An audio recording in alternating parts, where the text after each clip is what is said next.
Sometimes I wonder if there's a certain kind of person who's born to survive the Shark Tank, or if you just get thrown in so many times that you finally learn how to swim.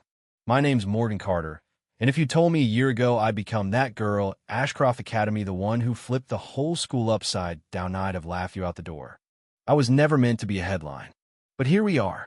The day it started, October 15th, I'd only been at Ashcroft 6 weeks, just long enough to learn who had power and who didn't, just long enough to see the way money and legacy hung in the air heavier than the scent of old mahogany. My secondhand blazer didn't fool anybody. I was the scholarship girl. Invisible if I kept my head down, which, trust me, I'd perfected at least until Connor Bradford and his crew decided otherwise. Connor was everything I wasn't: tall, athletic, cocky, the sort of guy whose parents donate wings to hospitals for fun and think rules are for the help. That morning, he cornered me in the science hall, his buddies Jackson Lee and Brian McAllister close behind, all smirks and entitlement. Running late, Carter? Wouldn't want you to lose that golden ticket, right?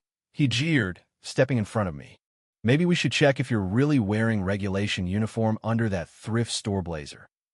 I try to pass, voice barely above a whisper, please let me get to class. But showing weakness was like blood in the water.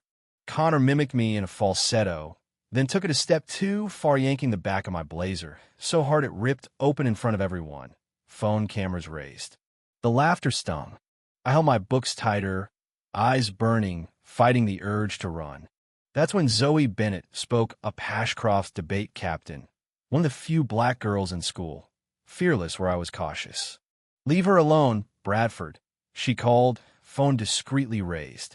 Somebody's got to document all this, you know. Suddenly, the hall got quiet. Connor wasn't used to being challenged, especially not by someone who didn't know him anything. Mind your business, Bennett, he snapped. But Zoe stepped closer, steady. Funny how you only pick on scholarship girls, or anyone who's different.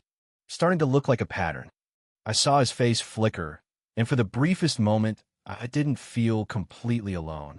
He tried to brush it off, but as we walked past, Connor grabbed my blazer again and tore it even worse, loud enough for half the hallway to turn and stare. Oops. Looks like Carter's gonna need another hand-me-down, he crowed. That humiliation followed me all the way to chemistry. By lunch, a photo of my ruined blazer was all over Ashcroft Confessions. The comments? Let's just say if you ever want to know how cruel rich kids can be, read what they say when they think no one's watching. I wanted to disappear. Zoe found me in the library, trembling, pretending to study. This has to stop, she said, scrolling through screenshots she'd saved. You're not the first, and you won't be the last.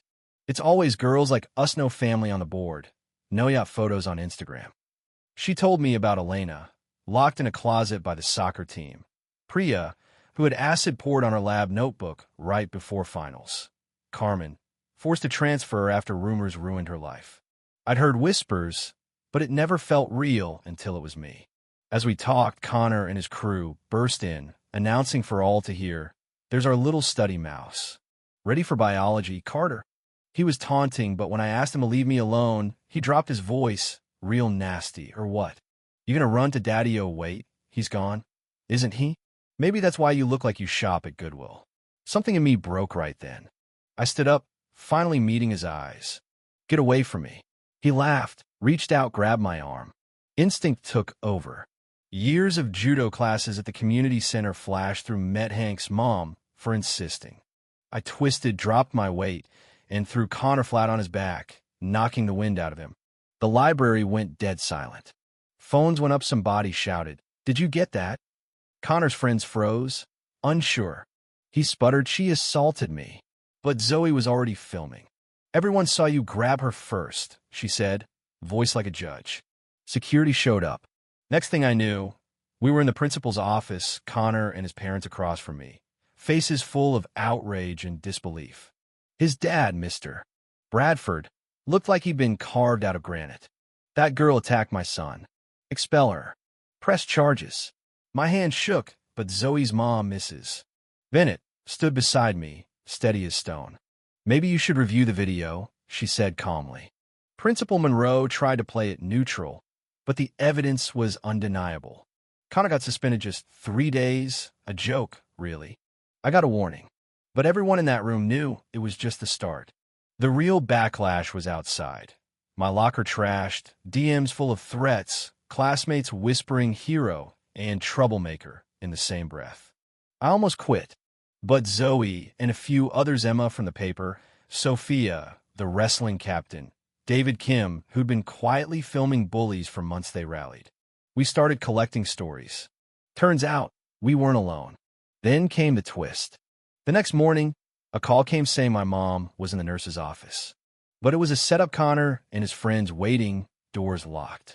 Transfer out by Monday, or we ruin you. Your mom's job, your apartment, your future. They threatened everything I cared about. For a split second, I froze, heart pounding. But they forgot to check the hallway. Sophia was outside, live streaming the whole thing to Instagram. Suddenly, the threats weren't private anymore. Principal Monroe barged in with the police. Connor tried to bluster his way out, but this time, nobody was buying it. What followed felt like a movie in fast-forward local news vans outside. Students wearing buttons that read, "We stand with Morgan." Teachers whispering about change. Parents demanded answers. Former victims started coming forward. Elena, Priya, Carmen, each with a story that sounded too familiar. Connor and his crew were expelled, criminal charges pending. The principal resigned. Ashcroft's golden image cracked wide open. I was asked to speak at Assemblime, the girl who spent half her life trying not to be noticed. I stood on that stage, looking out at faces that were finally listening, and said, "Silence lets this happen, but speaking up changes everything. We can't just patch over the cracks, we have to rebuild." The applause felt like a tidal wave. Weeks turned into months. Policies changed. Girls reported harassment and actually got help. For the first time, kids like me weren't invisible. I started getting messages from freshmen. "Because of you, I stood up for myself." My mom hugged me one night, tears in her eyes. "You saved other girls from what you went through," she whispered. Years later, I told this story to lawmakers in D.C., pushing for change across the country. Someone asked if I regretted throwing Connor. Truth? I regret that it took violence for people to finally listen, but I'd do it again if it meant nobody else had to feel powerless. If you're out there thinking you don't belong, trust me, you do. And if anyone tries to tell you otherwise, well, I hear Judo's great for building confidence. Now, I want to hear from you. When you think it's right to stand up, even if it means risking everything, what would you have done? Drop your thoughts below, because maybe it's time we all talked about what it really means to fight for justice, no matter where you come from.